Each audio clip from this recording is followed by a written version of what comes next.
नमस्कार, आप देख रहे हैं आज की खबर। मैं हूं आपके साथ नीलम। शुरुआत हेडलाइंस के साथ। भारत रत्न भीमराव अंबेडकर की पुण्यतिथि पर माया ने सपा को घेरा, कहा बाबा साहब का सपा ने उठाया फायदा।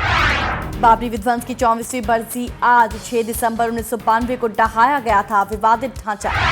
सपा में टिकट बंटवारे को लेकर फिर से हो सकता है घमासान, शिवपाल ने कहा जिताऊ और टिकाऊ को ही मिलेगा टिकट। और कमीशन खोर बैंक मैनेजर के कारनामे पहुंचे आयकर विभाग के पास, आईटी रख रहा है पैनी नजर। तो आज की खबर में सबसे पहले बात बाबा साहेब भीमराव अंबेडकर की, जिनकी आज 61वीं पुण्यतिथि है। आपको बता दें, लखनऊ में उन्हें श्रद्धांजलि देते हुए बीएसपी सुप्रीमो मायावती ने सपा पर हमला बोला। उन्होंने कहा कि समाजवादी पार्टी ने बाबा साहेब का फायदा उठाया है। बसपा सुप्रीमो मायावती ने अंबेडकर निर्माण दिवस के मौके लखनऊ में महारैली कर विरोधियों पर जमकर निशाना साधा। इस मौके पर माया ने सपा परिवार पर जमकर प्रहार किया।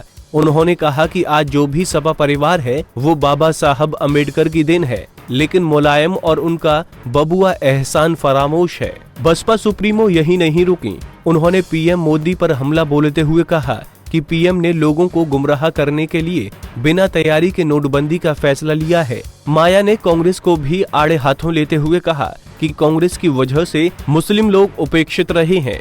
बसपा सुप्रीमो ने महारैली कर विरोधियों को अपनी ताकत दिखाई। अब ये तो आने वाला वक्त ही बताएगा कि मायावती की रैली भीड़ को वोट में बदलने में कामयाब हो पाती है या नहीं। पंजाब केसरी टीवी के लिए लखनऊ से अनिल सैनी की रिपोर्ट।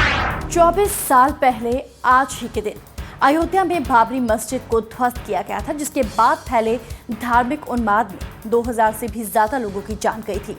देखिए रिपोर्ट। देश के अमन चैन में जिस एक घटना ने भूचाल ला दिया, जो मुल्क आजादी के कई दशक तक शांतिमय था, जहां मजहबों के बीच दरो दीवार नहीं थी, उस एक घटना ने चंद घंटों में सब कुछ बदल दिया और पैदा कर दी नफरत की ऐसी खाई जिसे भर पाना अब तक संभव नहीं हुआ। धर्म की आड़ में निकली राजनीति की रैली का ऐसा शंखनाद ना तो पहले किसी ने देखा था और ना ही किसी ने पहले सुना था। तारीख 6 दिसंबर 1992। 1.5 लाख लोगों की हिंसक रैली ने अयोध्या की बाबरी मस्जिद को ढहा दिया, जिसके बाद से देश में तनातनी का माहौल बन गया। गैर मजहबी लोग एक दूसरे को हिकारत की नजरों से देखने लगे, लेकिन चिंगारी कहां से फूटी ये जानना भी जरूरी है। 1527 में पहले मुगल सम्राट बाबर ने बाबरी मस्जिद का निर्माण करवाया। ये मस्जिद उस जगह बनवाई गई जिसे हिंदू अपने आराध्य राम का जन्म स्थान मानते हैं। 1853 में पहली बार सांप्रदायिक उन्नाव फैला। 1859 में अंग्रेज शासन ने विवादित स्थल पर बाड़ लगा दी। परिसर के भीतर हिस्से में मुसलमानों और बाहरी हिस्से में हिंदुओं को प्रार्थना करने की अनुमति दे दी गई। 1949 में पहली बार भगवान राम की मूर्ति मस्जिद में मिली, जिसके बाद दोनों पक्षों ने अदालत में मुकदमा दायर कर दिया। फिर सरकार ने इस स्थल को विवादित घोषित कर दिया और ताला जड़ दिया। 1984 में कुछ हिंदुओं ने एक समिति का गठन किया, जिसकी अगुवाई लाल कृष्ण आडवाणी ने की।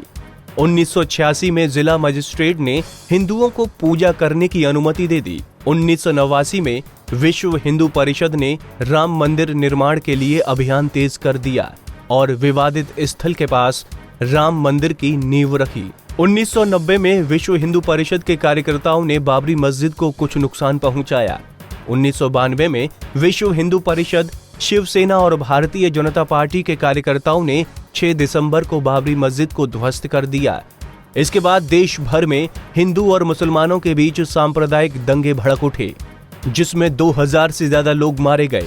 साल दर साल कार्रवाई का दौर जारी रहा और आखिरकार 2010 को इलाहाबाद हाई कोर्ट ने फैसला सुनाया, जहां रामलला विराजमान हैं और वो आसपास की जमीन राम मंदिर के लिए दी गई। 1/3 सुन्नी वक्फ बोर्ड को और 1/3 जमीन निर्मोही अखाड़ा को दे दी गई। फैसले आए और लगातार आते रहे, लेकिन फैसलों के बीच मजहबी दीवार हमेशा आड़े आती रही।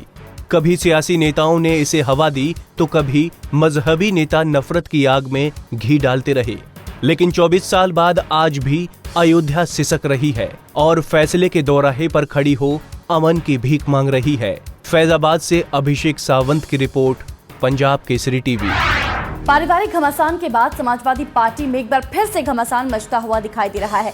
दरअसल आपको बता दें कि यह घमासान टिकट बंटवारे को लेकर मचा हुआ है, क्योंकि टिकट बंटवारे को लेकर किसी में भी एक राय बनती हुई नजर नहीं आ रही और इसके संकेत दिए हैं शिवपाल सिंह ने। सपा में मची परिवर्तन अंतर्कलह भले ही खत्म हो गई है, लेकिन पार्टी के भीतर असली जंग अभी बाकी है।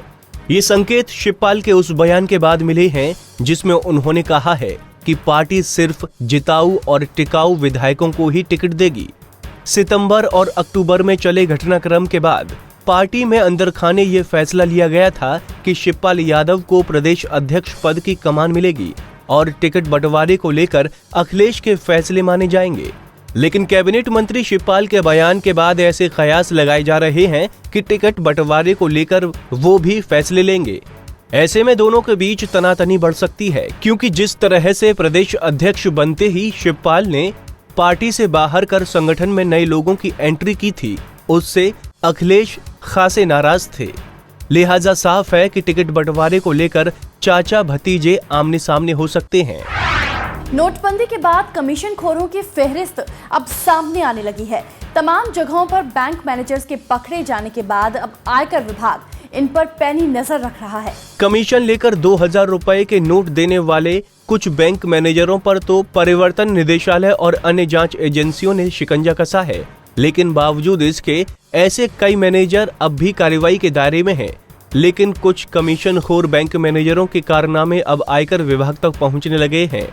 आयकर अधिकारी ऐसे बैंक मैनेजरों की सूची तैयार कर रहे हैं जिसमें निजी बैंकों के मैनेजरों की संख्या ज्यादा है, जबकि सार्वजनिक क्षेत्र के बैंक मैनेजर भी कम नहीं है। देखना यह है कि आखिर आईटी की नजर पड़ने के बाद इन मैनेजरों की काले कारनामों पर रोक लगती है या नहीं। तो आज की खबर में फिलहाल इतना ही। सुबह की तमाम बड़ी खबरों के साथ कल फिर होंगे हाजिर। देखते रहिए पंजाब केसरी टीवी। बाकी खबरों के लिए लॉग इन कीजिए up.punjabkesri.in पर और लाइक कीजिए हमारा Facebook page Punjab Kesari UP.